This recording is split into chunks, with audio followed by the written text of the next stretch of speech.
Continuing on with world wars and world powers. The world crisis of these years is, as the phrase itself shows, taken far too indifferently, too lightly, or too simply, according to the standpoint, the interests, or the horizon of the observer. It is regarded as a crisis in production, in unemployment, in currency, in war debts and reparations, in home or foreign policy, and above all, as the result of the World War, which people think could have been avoided by a greater degree of honesty and skill on the diplomat's part. They talk with a look askance at Germany, in particular, of the desire for war and of war guilt.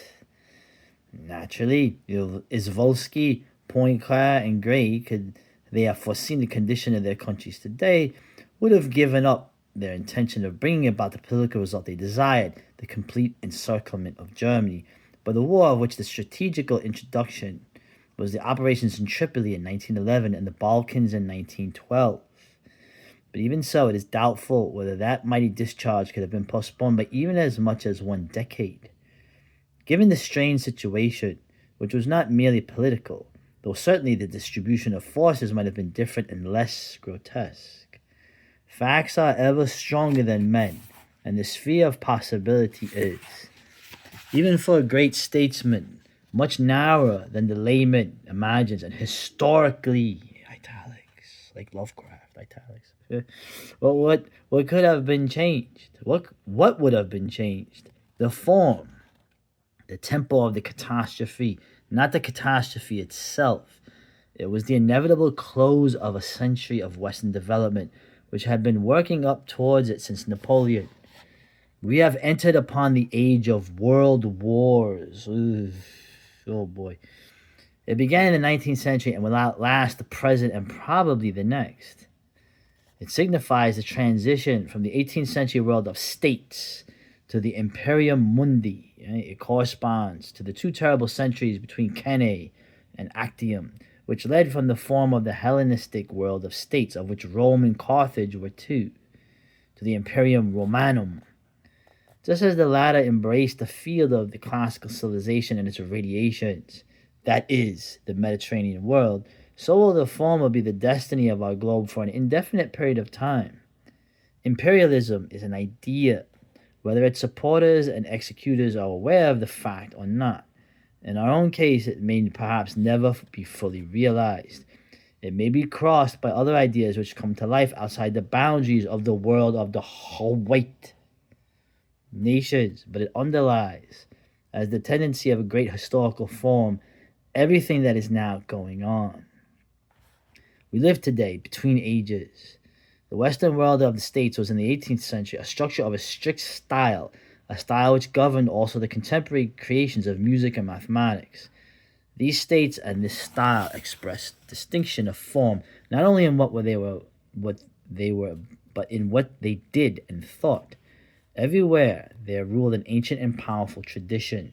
There were aristocratic conventions of government, of opposition, of diplomatic and warlike interstate relations, of admission of defeat, and of challenges and concessions at the peace table. Honor still played an undisputed role. Everything proceeded ceremoniously and politely as in a duel. After Peter the Great had founded a state of Western form at Petersburg, the word Europe began to come into common use among Western peoples, and as is customary to slip unnoticed into practical political thought and the trend of history. Till then it had been a scholar's term in geographical science, which since the discovery of America had developed on the lines of cartography. It is significant that the Turkish Empire at the time, a real world power, which embraced the whole Balkan Peninsula and parts of southern Russia, was instinctively kept off these maps, and Russia itself counted actually only as the Petersburg government. How many Western diplomats knew of Astrakhan, Nizhny Novgorod, even Moscow, to think of them as part of Europe? The frontier of the Western civilization was always placed at the point where German colonization had come to a standstill.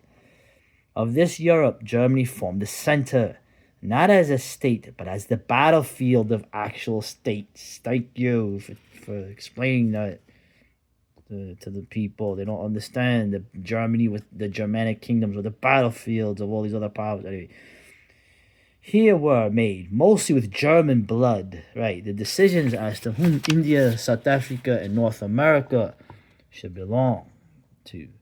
In the east lay Russia, Austria, and Turkey. In the west, Spain and France, the two declining colonial empires from whom the island England wrested the supremacy in the case of the Spaniards, definitively in 1713, in the case of the French from 1763 onward. England became the leading power in this system, not only as a state, but as a style. She grew very rich as compared with the continent. She never quite regarded herself as part of Europe, and funded this wealth in the form of hired soldiers, sailors, and whole states, whom she subsidized to fight the island's battles. Yes. At the end of the century, Spain had long since ceased to be a great power, and France was on the way to following her example. Both were old and exhausted nations, proud but weary, looking towards the past but lacking the true ambition, which is to be strictly differentiated from jealousy, to continue to play a creative part in the future. Had Mirabeau's plan of 1789 succeeded, there would have been arisen a more or less permanent constitutional monarchy, content in essence to satisfy the rentier taste of the bourgeoisie and the peasantry. Under the Directorate, it looked as if the country, resigned and sick of ideals as it was, would have welcomed any form of government that would guarantee outward and inward peace. But then came Napoleon, an Italian. Of course, good. Yeah, they considered them Italians. Huh? Who had chosen Paris as the base of his schemes for power, and created in his armies the type of the last Frenchman, who upheld France as a great power for fully a century, a type brave, elegant, bragging, rough, fond of killing, plundering, destroying, all for its own sake, without any object, with the result that none of these victories brought France the smallest permanent advantage, in spite of the incredible bloodshed. Only her fame increased, not even her honor. At bottom, it was a Jacobin ideal, which in contrast to the grandest ideal of the small businessman and the Philistine, had behind it never the majority but always the power. The polite forms of the ancien regime in politics were ousted by others definitely plebeian.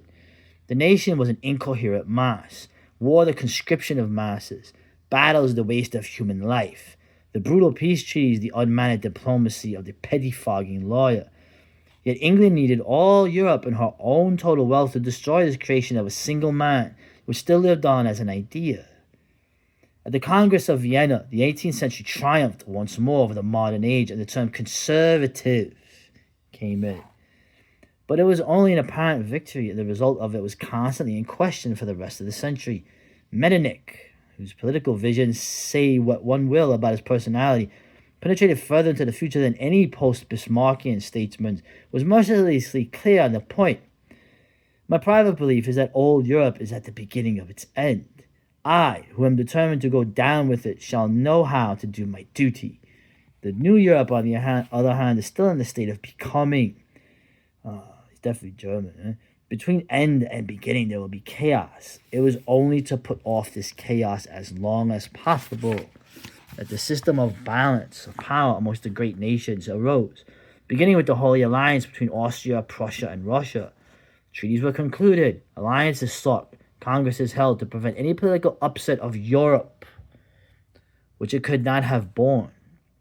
When in spite of this a war broke out between individual powers, the neutrals armed at once in order to maintain the balance. At the conclusion of peace, even though the minor shiftings of frontiers had taken place, the Crimean War is a classic example. One new formation only resulted. Germany, the personal creation of Bismarck, became a great power, and what is more important, it lay in the center of the existing system. In this simple fact lies the germ of a tragedy which nothing could be done to prevent. But as long as Bismarck ruled, and he did rule in Europe, even more than at one time Metternich, no change took place in the general political picture. Europe kept itself to itself. No one interfered in its affairs. The world powers were without exception European powers, and the dread that this state of things might come to an end. Bismarck's, Koch Mehr des Coalitions comes under this heading, oriented the diplomacy of all states concerned. Nevertheless, by 1878, the age was already ripe for the First World War. The Russians stood before Constantinople. England wanted to intervene, of course. France and Austria, too. The war would have once spread to Asia and Africa, and perhaps America. For the threat to India from Turkestan, the question of a protectorate for Egypt, and the Suez Canal, and Chinese problems all emerged, and behind everything, the beginning of the rivalry between London and New York showed that England's sympathy with the southern states in the War of Secession had not been forgotten. Yeah. It was Bismarck's personal supremacy alone that shifted the decision of the great power problems, for which there was no peaceful solution, to the future, though at cost. In place of real wars, there was a competitive arming for potential wars. This meant a new form of war in which the parties vied with each other in the number of soldiers, of guns, of inventions, of the available sums of gold, which increased the tension almost to the breaking point. And precisely at that time, though the Europe of Bismarck's day remained oblivious of it, Japan, under Mutsuhito, began to develop into a great power of the European brand with army, tactics, and the armament industry.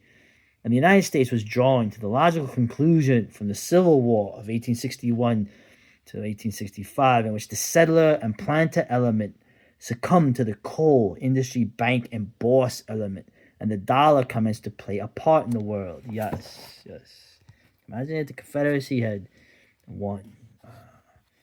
Anyway, from the end of the century, the decay of the state system has become quite obvious, though not for the statesmen in charge, among whom there are no longer any outstanding figures.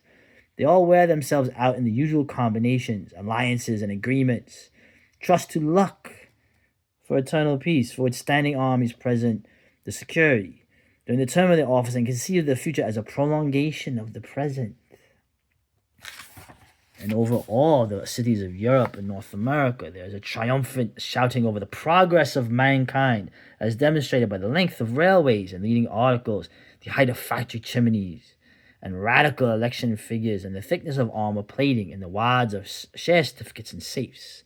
The shouting drowns the thunder of American guns at Havana and Manila, and even that of the new Japanese howitzers at Port Arthur, by which the little yellow men, spoilt and admired by foolish Europe, demonstrated the precarious of the basis on which its technical superiority stood, and gave Russia, whose gaze never really left its own frontier, a most emphatic reminder of the Asian's existence. Right? They won that war. All the same, Russia had just then reason enough to be occupied with Europe. It was clear that Austria-Hungary would not or would barely survive the death of the Emperor Franz Joseph. There was a question of what form the new organization of these vast areas would take, and whether war could be avoided.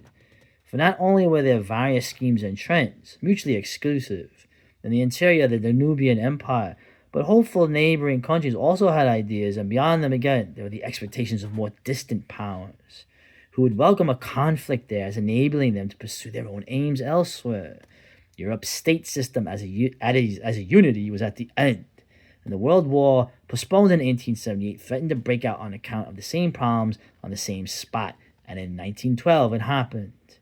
Meanwhile, the system began to pass to a form which still persists today and bears resemblance to the orbis terrarum of the late Hellenic and Roman centuries.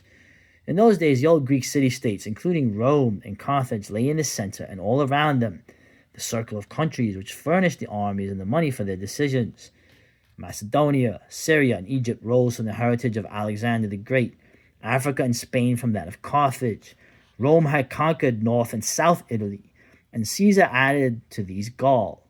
The struggle as to whom should control the coming imperium was fought from Hannibal and Scipio down to the time of Antony and Octavian, a material supplied by the great border areas.